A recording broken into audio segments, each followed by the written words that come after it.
Assalamu alaikum viewers. Today in this video tutorial we will show how to use nested for loop in order to print different shapes, particularly shapes of the triangle. Triangle can be shaped, triangle can be printed in its different shapes. So basically in this program we will show the working mechanism of nested for loops if there are number of rows and number of columns but they are not same is in the previous lecture of nested for loops. We show number of rows and number of columns, but we know that number of rows over there, five number of rows and three number of columns. But here in this case, since the shape of triangle, we cannot demonstrate it in the order that how many rows will be there and how many columns will be there. क्योंकि triangle के shapes को अगर आप लोग देख लें तो एक 90 एंगल उसमें आ रहा होता है, जो कि क्या हो रहा है कि नंबर ऑफ जो कॉलम्स होते हैं वो कम होते जाते हैं। सो यहाँ पे हमने प्रैक्टिकल डिमोन्स्ट्रेशन करनी है नेस्टेड फॉर लूप की, कि हम उसके अंदर डिफरेंट शेप्स कैसे प्रिंट कर सकते हैं। So let's start a simple C++ program. First let me write the complete program and then I will show the working mechanism of this, that how a triangle shape will be printed. This is my outer loop, this is the loop control variable I, start from 5 I is greater or equal to 1 and I minus. This time I will use the decrement operator. This is the body of outer loop, and in outer loop body there is another loop. This is j is equal to 0, j is less or equal to I, and j plus plus, and this is the inner loop body. Here in inner loop body I simply print star and then quotation marks just to visualize properly the output, and then after the inner for loop I use end line operator. End line operator के बारे में मैंने एक video upload की है. I suggest to watch this video to know the working of end line. So to pass the output screen, I just write get ch. Now if I run this program, and this program, now here if you look at this program give me a shape of triangle. आप लोग इस तरह कर लें कि इस shape को draw कर लें और फिर हमने इसको क्या करना है, इसको यहाँ पे अंडरस्टैंड करना है इसको प्रॉपरली.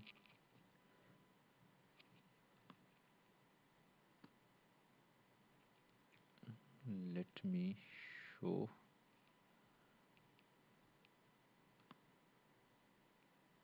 ताकि आप लोगों के पास ओके. अच्छा, अब अगर हम देख लें इसमें मेरे पास जो काम किस तरह हो रहा है, यहाँ पे हम कह रहे हैं कि एंड जो काउंटर वेरिएबल है, कंट्रोल लूप कंट्रोल वेरिएबल है, i is equal to 5, I is greater or equal to 1, I minus minus. If we again look at the output, there are count the number of rows. Count the number of rows, that is 1, 2, 3, 4 and 5.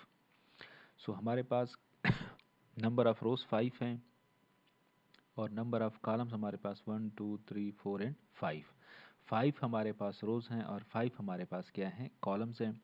लेकिन यहाँ पे अगर आप लोग देख लें तो number of first row के अंदर आप देख लें 1, 2, 3, 4, 5 एंड 6 स्टार हैं. सेकंड रो के अंदर 5 स्टार हैं. थर्ड रो के अंदर 4 हैं. उसके बाद 3, उसके बाद 2, उसके बाद 1 भी आप लोग प्रिंट कर सकते हैं। सो कहने का मकसद ये कि पहले रो के अंदर in first row we have to print 6 star and second row we have to print 5 star. Means number of rows वही हैं बट नंबर ऑफ कॉलम्स हर रिपीटिशन के अंदर एक नंबर ऑफ कॉलम हमारे पास कम हो रहा है। फर्स्ट रो के अंदर देख लें 6 कॉलम है, फिर उसके बाद 5 कॉलम है, फिर उसके बाद 4 कॉलम है, फिर उसके बाद 3 कॉलम है, फिर उसके बाद 2 कॉलम्स है, लास्ट पे हमारे पास एक सिंगल कॉलम भी हो सकता है। सो अब अगर हम इसकी वर्किंग इस शेप को आप लोग पेपर पे ड्रा कर दें और कोड से इसको फिर समझने की कोशिश करें। सो इसको अब अगर मैं कोड से कंपेयर कर लूँ अपने कोड के साथ, so look at this code now. ये हमारे पास है। सो फर्स्ट हम कहते हैं कि i is equal to 5 because there are 6 rows हमारे पास, और रोज हमारे पास कहाँ से स्टार्ट होते हैं, वो हमारे पास स्टार्ट होते हैं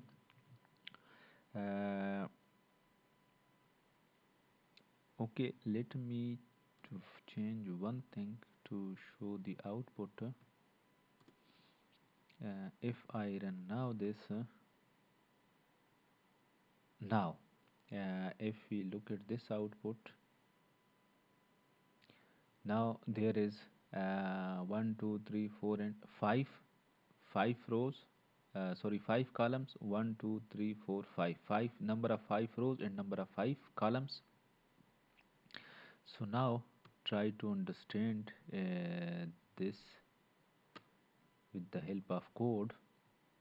सो कोड हमारे पास क्या कह रहा है, कोड हमें ये कह रहा है कि जी i is equal to 5, i is greater और equal to 1, i minus minus, और इनर लूप जो हमारे पास है वो इनर लूप हमें ये कह रहा है कि for int j is equal to 1, j is lesser equal to i और j plus plus. One thing should be keep in mind, मैंने लास्ट टाइम भी डिस्कस किया था कि आउटर लूप ये मेरे पास है, outer loop will control number of rows and inner loop will control number of columns. If we look at the output, आप लोगों ने आउटपुट अपने पास नोट किया होगा, note it down on the paper and just compare the output with the code. If you look at the output, तो in first row there are 5 columns, and second row there are 4 columns, and third row there are 3 columns. Mean for every repetition of outer loop, जो inner loop होगा वो हमारे पास क्या होगा, number of columns एक कम print करेगा। So now इसकी एग्जीक्यूशन हम देखते हैं। सो फर्स्ट केस में i is equal to 5, 5 is greater और इक्वल टू 1 कंडीशन हमारे पास ट्रू है। सो कंट्रोल कहाँ पे आ जाएगा, इनर लूप के अंदर आ जाएगा। इनर लूप के अंदर देख लें, हम कह रहे हैं j is equal to 1, j is less और इक्वल टू i की वैल्यू अगर आप लोग देख लें, i की वैल्यू यहाँ पे मेरे पास सेट है 5 और j की वैल्यू क्या है 1। So 1 is less or equal to 5, condition is true, then control come to the for loop, inner for loop body. So here in the body we simply print star, so first star will be printed, but since condition is true, now in this case control will come here in this ending curly braces और यहाँ से हमारे पास again चला जाएगा j plus plus. सो j की value हमारे पास क्या थी 1, अब j की वैल्यू हमारे पास क्या हो जाएगी 2। अच्छा, अब 2 इज लेस देन 5, i की वैल्यू हमारे पास क्या थी स्टिल 5 है। So 2 is less or equal to 5, condition again हमारे पास क्या है ट्रू है। So control will come to the for loop body, here we will simply print the second star. So this loop will be continue until we print 5 star. After 5 stars the value of j will become 6। अब जब j की value 6 हो जाएगी तो यहाँ पे 6 is less or equal to i की value still हमारे पास क्या है 5 है। So 6 is less or equal to 5, condition हमारे पास क्या हुआ फॉल्स। सो कंट्रोल इस लूप की बॉडी के बाहर चला जाएगा और कंट्रोल कहाँ पे आ जाएगा, इस पार्ट के अंदर आ जाएगा। सो कंट्रोल चला जाएगा आउटपुट में नेक्स्ट सेकंड रो पे, और फिर चूंकि आउटर लूप की कंडीशन अभी तक हमारे पास ट्रू थी, वो सिर्फ एक दफ़ा चला है। सो उसके बाद कंट्रोल यहाँ पे आ जाएगा और यहाँ से i की वैल्यू क्या हो जाएगी डिक्रीमेंट हो जाएगी। सो i की पहले वैल्यू क्या थी 5, अब जब डिक्रीमेंट होगी तो उसकी वैल्यू क्या हो जाएगी 4। अच्छा, 4 is greater or equal to 1, condition क्या है हमारे पास ट्रू है। सो कंट्रोल कहाँ पे आ जाएगा इनर लूप के अंदर आ जाएगा। इनर लूप के अंदर अगेन j को हम इनिशियलाइज कर रहे हैं 1 से, 1 is less or equal to i की अब आउटर लूप के दूसरे रिपीटिशन के लिए आई की वैल्यू क्या हो गई 4। So 1 is lesser equal to 4, condition हमारे पास ट्रू है, तो फिर क्या कर लो, सिंपली प्रिंट कर लो स्टार। और फिर यहाँ से अगेन कंट्रोल यहाँ पे, और यहाँ से फिर चला जाएगा j प्लस प्लस 2, और 2 इज़ लेस देन आई की वैल्यू हमारे पास स्टिल 4 है, so 2 is lesser equal to 4, condition true. So दूसरी दफ़ा स्टार प्रिंट हो जाएगा, तीसरी दफ़ा हो जाएगा, 4 टाइम हो जाएगा। जब 4 टाइम हो जाएगा तो उसके बाद कंट्रोल जब यहाँ पे आएगा j प्लस प्लस जे की वैल्यू 5 हो जाएगी। So 5 is less or equal to 4, क्योंकि आई की वैल्यू हमारे पास क्या है 4, कंडीशन हमारे पास हो जाएगा फॉल्स, तो ये स्टेटमेंट बाईपास हो जाएगी और कंट्रोल कहाँ पे आ जाएगा, यहाँ पे। जो कंट्रोल हमारे पास अब चलाएगा थर्ड रो के अंदर। अब थर्ड रो पे जाके चूँकि कंट्रोल उसके बाद यहाँ पे आ जाएगा और यहाँ से चला जाएगा आई माइनस माइनस। सो आई की वैल्यू मेरे पास क्या थी 4। I suggest that please note the value of I and j at every repetition of loop। so यहाँ पे I की वैल्यू 4 थी, so अब क्या हो जाएगी 3। अब 3 इज़ ग्रेटर और इक्वल टू 1, सो ये वैल्यू हमारे पास क्या हो जाएगी, कंडीशन हमारे पास ट्रू। कंट्रोल अगेन आ जाएगा इनर लूप के अंदर। इनर लूप में j की वैल्यू 1, 1 इज़ लेस और इक्वल टू 3, कंडीशन अगेन आपके पास ट्रू है, तो कंट्रोल यहाँ पे आ जाएगा। सो अब ये इनर लूप चलता जाएगा, 3 दफ़ा चलेगा, जब चौथी दफ़ा चलेगा तो j की वैल्यू क्या हो जाएगी 4, और 4 इज़ लेस और इक्वल टू आई की वैल्यू हमारे पास थी 3, कंडीशन हमारे पास फॉल्स हो जाएगा। सो कंट्रोल हमारे पास क्या आ जाएगा, यहाँ पे आ जाएगा। अब यहाँ से अगेन आई की वैल्यू हो जाएगी डिक्रीमेंट 2। सो मीन्स ये रिपीटिशन इसी तरह चलता जाएगा। अच्छा, अब इस सूरत के अंदर ये देख लें कि जो हमने अपने लास्ट वीडियो के अंदर बात की थी कि आउटर लूप के एक रिपीटिशन के लिए इनर लूप कितनी दफ़ा चल रहा था, 5 टाइम चल रहा था। लेकिन इस केस के अंदर अब सिचुएशन थोड़ी सी डिफरेंट है। किस तरह डिफरेंट है, इनर लूप जब पहली दफ़ा, आउटर लूप जब पहली दफ़ा चला तो इनर लूप कितनी दफ़ा चला, चूँकि आई की वैल्यू 5 थी, तो इनर लूप आउटर लूप के 1 रिपीटिशंस के लिए 5 टाइम्स चला था। अच्छा, अब जब आउटर लूप की दूसरे रिपीटिशंस के लिए आई की वैल्यू 4 हो जाती है। सो अब आउटर लूप के दूसरे रिपीटिशंस के लिए इनर लूप कितनी दफ़ा चलेगा, ये अब क्योंकि जे को हम कंपेयर कर रहे हैं, जे इज़ लेस और इक्वल टू आई, तो दूसरे रिपीटिशंस के लिए 4 टाइम चलेगा। सिमिलरली आउटर लूप के तीसरे रिपीटिशंस के लिए जो इनर लूप है ये 3 टाइम्स चलेगा, फिर उसके बाद 2 टाइम्स चलेगा, फिर उसके बाद 1 टाइम चलेगा।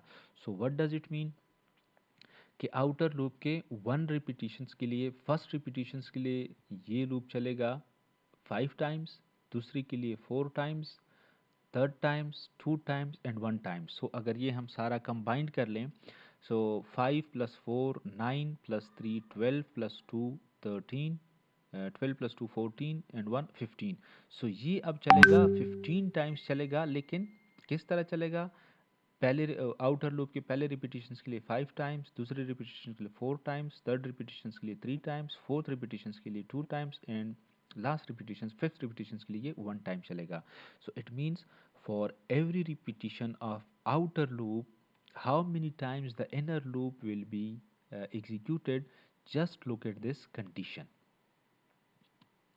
So अब now how total number of repetition in this program is 15 plus 5, 20 times this loop will be executed, and the output will be, if you look at this output, so ये आपके पास output आ जाएगी। Similarly if I want to change the shape, अब अगर हम इस shape को change करना चाहते हैं तो वो हम किस तरह कर सकते हैं, इसी प्रोग्राम को अगर हम थोड़ा सा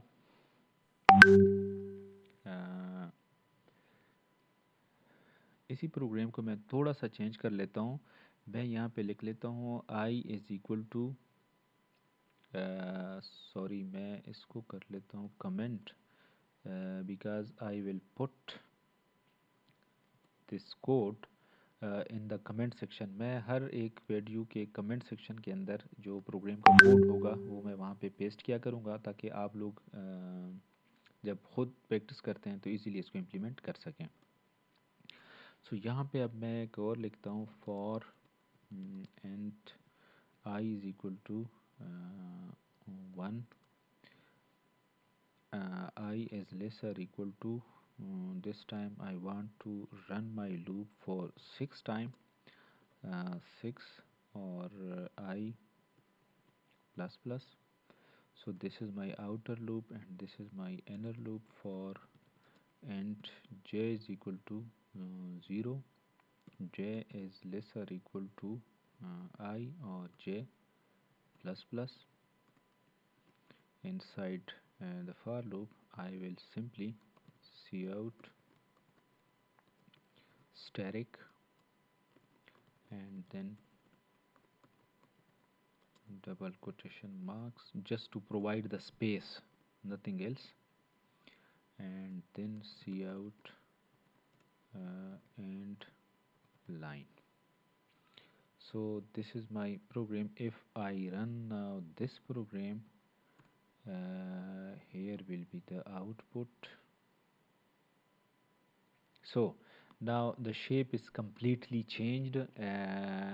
This time in row number 1 there is only 1 star, and row number 2 2 star, and row number 3 3 star, and row number 4 and row number 5. If we compare this output with the previous one के अंदर हमारे पास क्या था, ये जो last row था ये हमारे पास फर्स्ट रो था, और मींस फर्स्ट रो के अंदर हमारे पास 5 कॉलम्स आर देयर और 5 स्टार्स आर देयर, दूसरे के अंदर 4 एंड एटसेट्रा. सो अगर अब आप लोग इसके ये आउटपुट भी just draw this output on the paper and make it clear from the code. So if we compare, this is drawing triangle in one shape, and this code is used to draw the triangle in other shapes. If we look at if you compare here, in the first shape I start from 5 because there are 5 rows in the output screen, but here I start from 1 because there is only 1 star in the first row. Similarly, here in this case we decrement the loop counter variable by 1. Why? Because in first row there are 5 star, in second row there are 4 star and 3, so decrement up to 1. But here in this case, in first row there is only 1 star, and second row there is 2 star, and so on. For this reason we this time we increment the loop counter variable.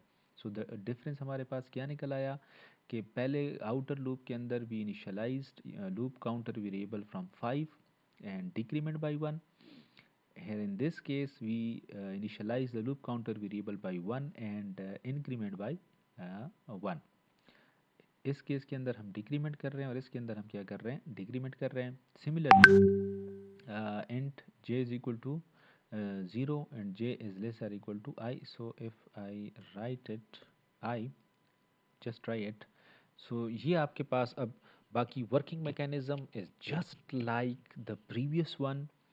For outer loop, for execution of outer loop, for single repetition, the inner loop will continue up to compare this condition is less than I.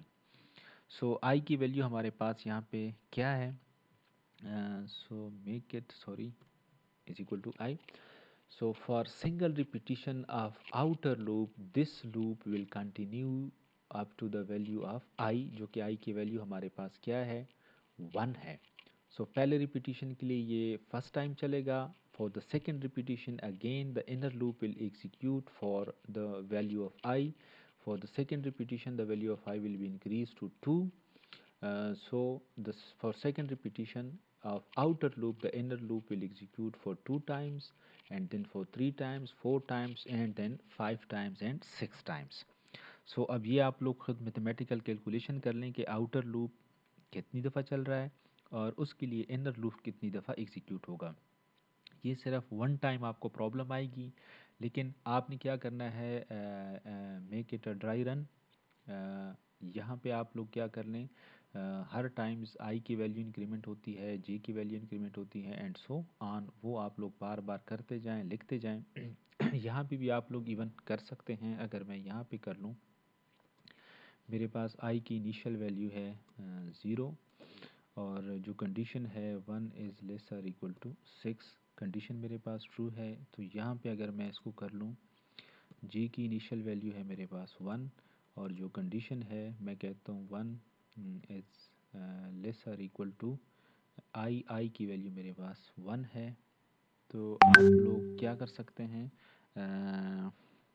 Same like that you people can do that, कि अब आई की value अगर change होती है तो यहाँ पे change करते जाएं, जी की वैल्यू चेंज होती है तो यहाँ पे चेंज करते जाएं। Even you can make your dry run here in the screen too, लेकिन आई रिकमेंड कि आप पेपर ले लें and make your dry run on paper.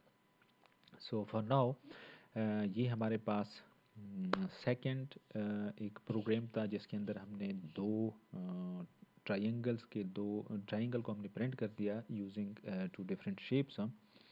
अच्छा, one important things, if I comment even this,